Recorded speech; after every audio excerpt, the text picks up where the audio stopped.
Again, for the first time, Knoxville voters are electing a new mayor in 8 years. Mayor Rogero served 2 terms, but a half dozen people want her jobs. Calvin Taylor Skinner joins us once again. We had our introductions with him in our last interview. Today we are focused on Recode, as we have with all the candidates. Were you in favor of Recode from the start, or do you think this plan should have waited? Yeah, I was not a proponent of Recode, and here's why. One, if you poll the average resident, many people were very confused on what Recode is and how it impacts neighborhoods. Secondly, when we think about development, we have to be very intentional in who we are including and ensuring that residents, especially the most vulnerable residents, are at the table. I'm not sure we have been very intentional in that way. The mayor and her supporters would say we had 90 public meetings on this. We reached out to communities far and wide within Knoxville to discuss it. What do you see are the negative impacts on communities in the city specifically? Right. So when I think about the last time Knoxville had comprehensive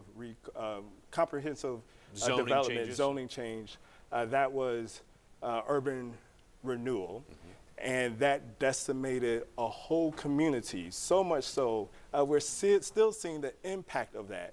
So for me, it comes to how are we even addressing to make sure development is equitable, that we are including all people in a way that everybody is benefiting.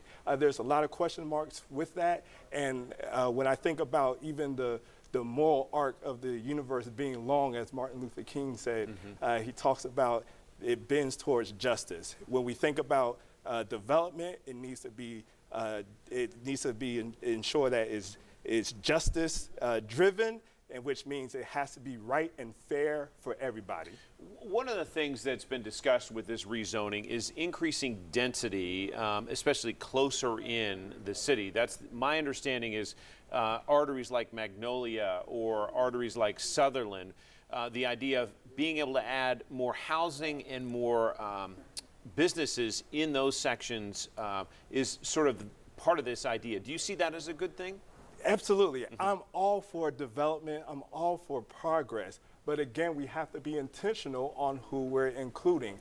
Knoxville has not done well. For a long time, I preach this often, that Knoxville has not been doing well with being inclusive, ensuring that, again, folks who are vulnerable are at the table. When we think about businesses on a broad scale, who is being represented as businesses are being recruited here, as we are trying to grow businesses? What type of businesses are being represented? Do they represent the community that they are being established in? Are we ensuring that all business owners have the opportunity to grow and thrive?